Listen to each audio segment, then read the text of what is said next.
Teman-teman semuanya, ini adalah contoh tugas 1 akuntansi keuangan menengah 2 Universitas Terbuka ya. Ini ada soal nomor 1. Ini pada tanggal 1 April 2019 PT Adi Maju mempertukarkan mesin bekasnya dengan mesin sejenis dengan model terbaru. Pertukaran tersebut tidak memiliki substansi komersial. Mesin bekas memiliki harga perolehan 80 juta, biaya penyusutan 16 juta, dan memiliki nilai buku 40 juta per 31 Desember 2018. Pada saat ditukarkan, nilai wajar mesin bekas tersebut senilai 32 juta, sedangkan nilai wajar mesin baru adalah 96 juta. Berdasarkan informasi di atas, tentukanlah ini ya, yang pertama, bagaimana memperlakukan akuntansi atas keuntungan atau kerugian dari pertukaran tersebut. Karena ini tidak memiliki substansi komersial, maka berdasarkan PSAK 16, jika pertukaran aset tetap tidak memiliki substansi komersial, keuntungan yang timbul dari pertukaran tidak diakui. Tetapi kerugian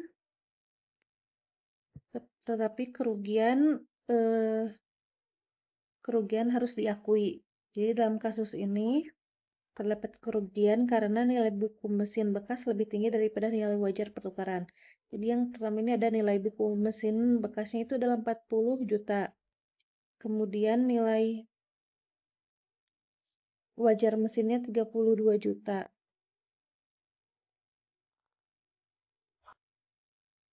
Maka kerugiannya 40 juta dikurangi 30 juta, maka kerugiannya 8 juta. Kerugian tersebut diakui dalam laporan laba rugi.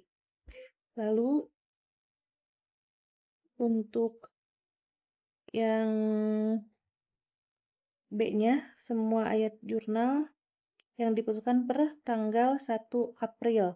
Maka beban depresiasinya selama 3 bulan. Ini kan 16 juta, di sini kan diketahui 16 juta.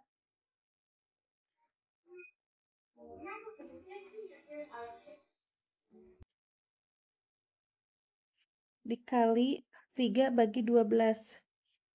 Kan karena pemakaian selama 3 bulan.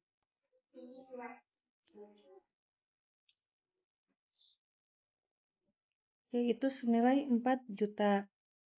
Maka lihat jurnalnya itu adalah mesin barunya 96 juta, akumulasi depresiasi mesinnya 44 juta.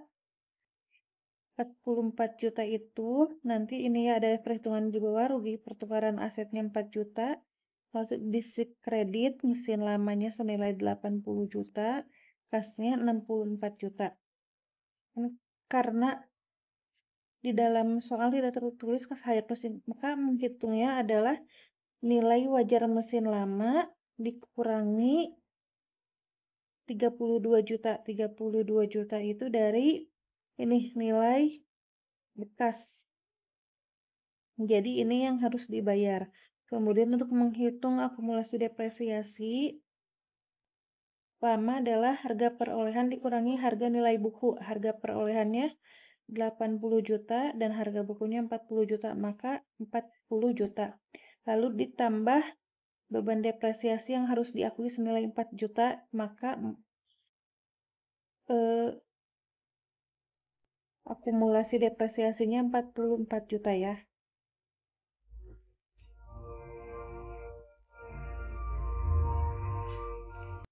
Kemudian ini untuk soal nomor 2, ini berikan penjelasan mengenai hal-hal berikut ini. Ini tuh ada ya di modul juga, ini mah tinggal dibaca aja, jawabannya ada. Lanjut aja ya ke nomor ketiga.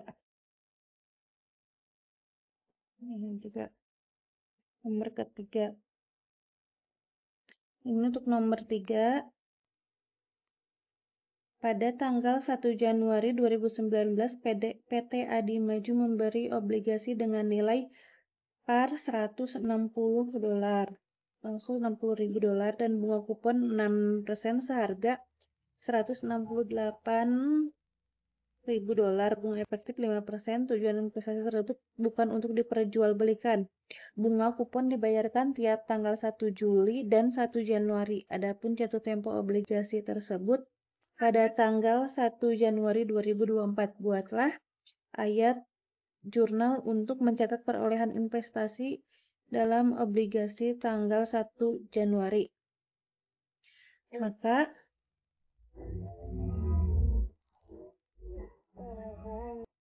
ayat jurnalnya adalah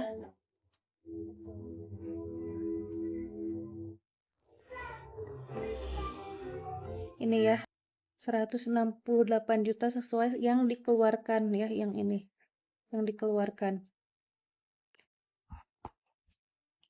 Kemudian yang B, ada soalnya adalah jika obligasi tersebut dijual pada tanggal 1 November 2019 dengan kurs 105 plus accurate interest, catatlah ayat jurnal yang dibutuhkan pada tanggal 1 November 2019 untuk mengakui amortisasi, pendapatan bunga, dan penjualan obligasi tersebut. Ini adalah tabelnya. Lalu ini untuk tanggalnya ini tuh per 6 bulan ya. Karena kan di sini ada ya, nih bunga kupon dibayarkan setiap tanggal 1 Juli dan 1 Januari. Maka ini tanggalnya kan ini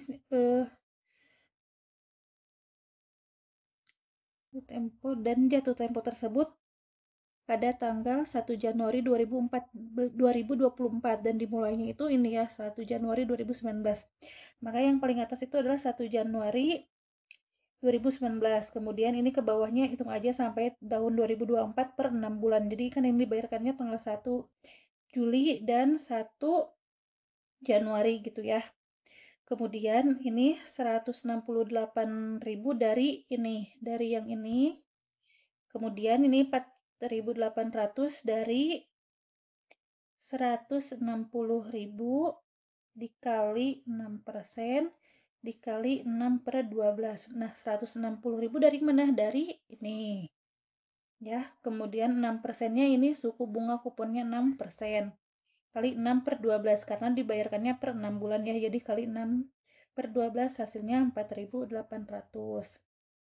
Kemudian 4.200 ini dari mana? 4.200 ini dari 168.000 dikali 5% dikali 6 per 12. Maka hasilnya 4.200. 168.000 dari yang ini 5%-nya, yang ini suku bunga efektifnya 5%. Lalu 6 per 12. Kemudian yang 600 ini dari mana? Dari 4.800 dikurangi 4.200, maka hasilnya 600. Kemudian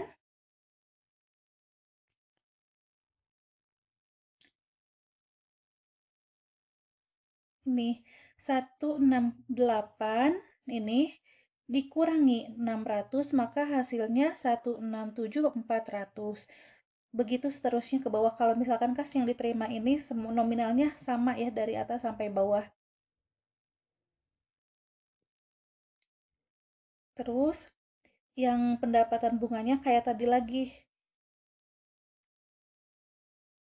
Jadi ini kan tadi kan ini 168.000 kan yang dari sini.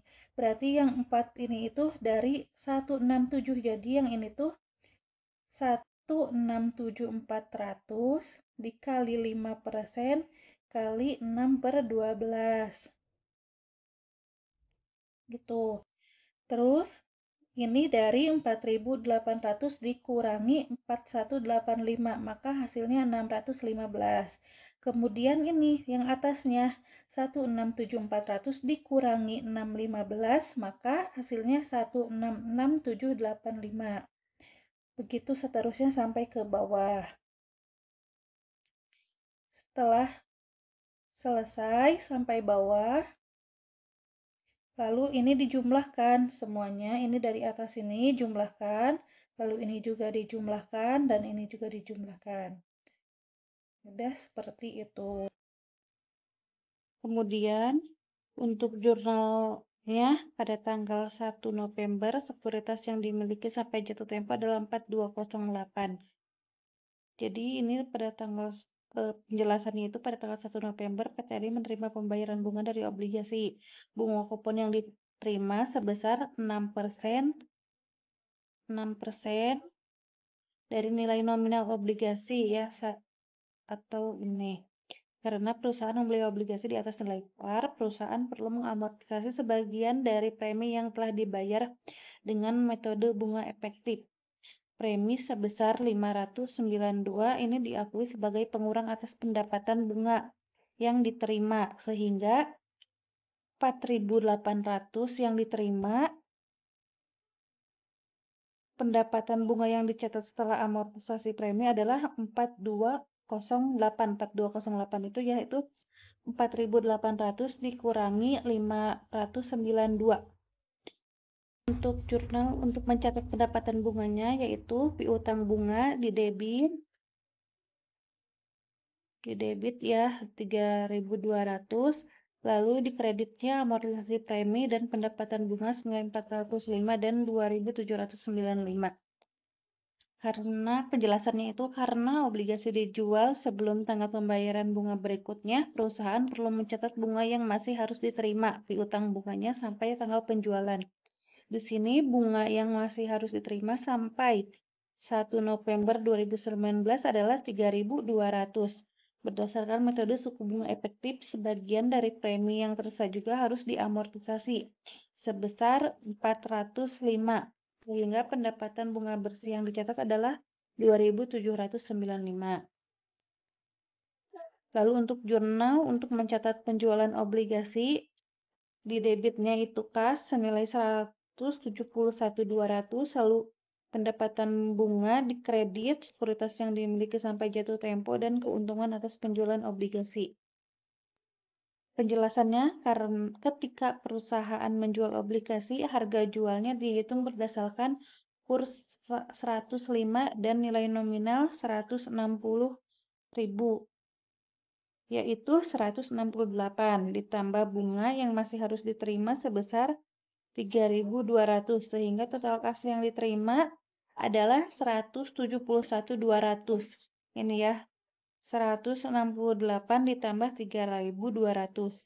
Nilai investasi obligasi setelah amortisasi premi hingga tanggal tersebut adalah 167.303. Selisih antara harga jual termasuk piutang bunga dan nilai tercatat obligasi ini adalah keuntungan penjualan sebesar 697.